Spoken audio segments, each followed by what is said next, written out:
সামনে তোমাদের পরীক্ষা, তার জন্য তোমাদেরকে খুবই গোছালো আকারে ভূগোল বইটি নিয়ে পুরোপুরি সামারাইজ করে আমি তোমাদেরকে দেখিয়ে দিচ্ছি যে কোন কোন বিষয়গুলো পরীক্ষা হুবহু কমন পড়বে।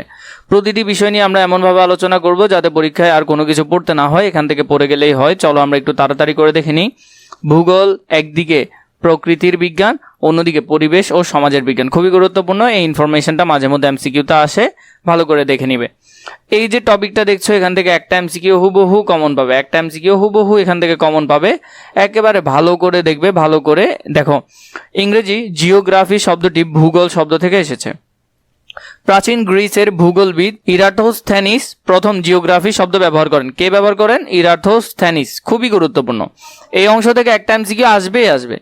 জিও ও গ্রাফি শব্দকে যদি আমরা আলাদা করি তাহলে জিওগ্রাফি শব্দটা পাই। জিও শব্দের অর্থ হলো ভূ, তাহলে জিও শব্দের অর্থ কি? ভূ বা প্রকৃতি। তাহলে ভূ বা প্রকৃতি শব্দের মূল কোন শব্দ থেকে এসেছে? জিও শব্দ থেকে এসেছে। গ্রাফি, গ্রাফি শব্দের অর্থ হলো বর্ণনা। গ্রাফি শব্দের অর্থ কি? বর্ণনা। জিওগ্রাফি শব্দটি মূলত পৃথিবীর বর্ণনা। কিসের বর্ণনা? পৃথিবীর বর্ণনা।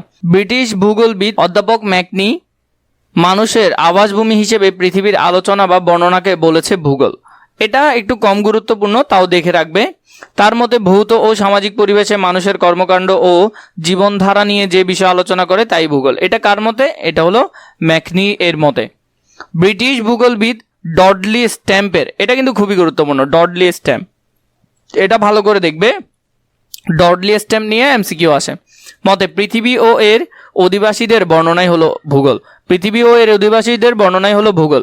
কেউ বলেছেন পৃথিবীর বিজ্ঞান, আবার কেউ কেউ ভূগোলকে কি বলেছে? পৃথিবীর বিজ্ঞান। জার্মান ভূগোলবিদ অধ্যাপক কার্ল রিটার ভূগোলকে বলেছেন পৃথিবীর বিজ্ঞান। এটা খুব বেশি বেশি গুরুত্বপূর্ণ। কার্ল রিটার সম্পর্কে আসার সম্ভাবনা দেখো, আমি স্টার চিহ্ন দিয়ে রেখেছি, খুব বেশি গুরুত্বপূর্ণ, খুবই খুবই ভালো করে দেখবে। তাহলে এখনই মুখস্থ করে ফেলো, বারবার যাতে পড়তে না হয়। কার্ল রিটার ভূগোলকে বলেছেন পৃথিবীর বিজ্ঞান। বিখ্যাত মার্কিন ভূগোলবিদ অধ্যাপক রিচার্ড হডসন বলেন পৃথিবী পৃষ্ঠের পরিবর্তনশীল বৈশিষ্ট্যের যুক্তিসঙ্গত ও সুবিন্যস্ত বিবরণের সঙ্গে সংশ্লিষ্ট বিষয় হলো ভূগোল। এটা কে বলেছেন? রিচার্ড বলেছেন। তো এটা মোটামুটি করে দেখলেই হবে।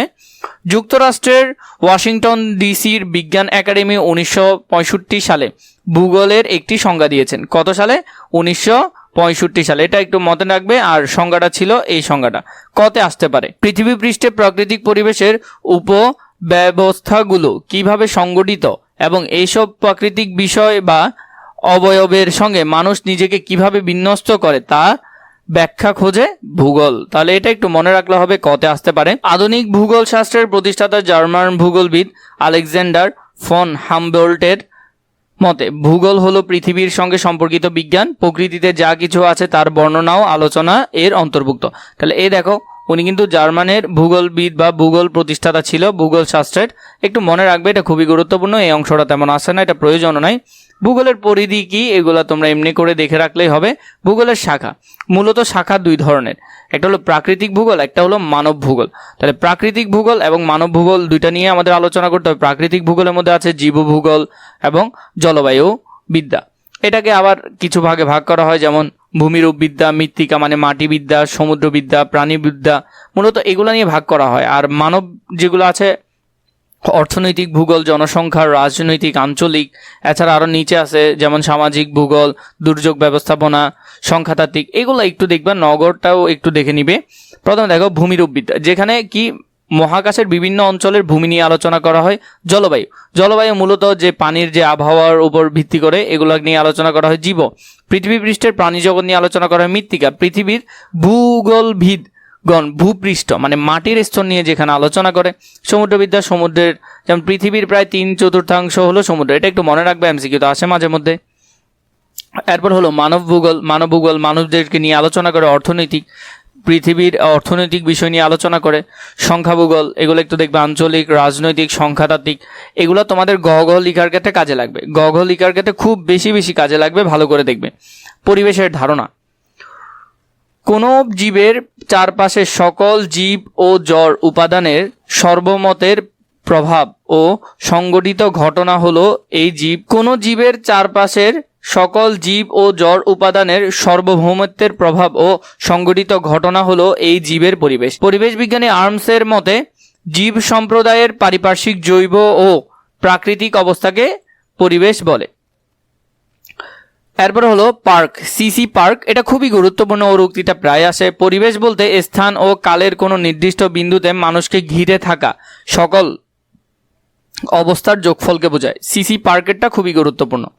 পরিবেশের উপাদান, পরিবেশের প্রধান দুই প্রকার। পরিবেশ প্রধানত কয় প্রকার? দুই প্রকার, যেমন জড় উপাদান ও জীব উপাদান। জড় উপাদান এবং জীব উপাদান।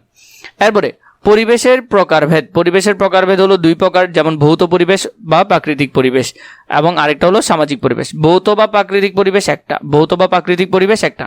ভৌত পরিবেশ যেখানে প্রাকৃতির বিভিন্ন বিষয় নিয়ে আলোচনা করা হয়, আরেকটা হলো সামাজিক বিষয় নিয়ে আলোচনা করে। এভাবে করে তোমরা এই অধ্যায়টা পুরোপুরি ভালো করে পড়ে ফেলবে। ধারাবাহিকভাবে যদি আরো বাকি যে অধ্যায়গুলো আছে সেগুলো নিয়ে প্রয়োজন হয় নিশ্চয় কমেন্ট করে জানাবে, তাহলে আমি তোমাদেরকে দিব।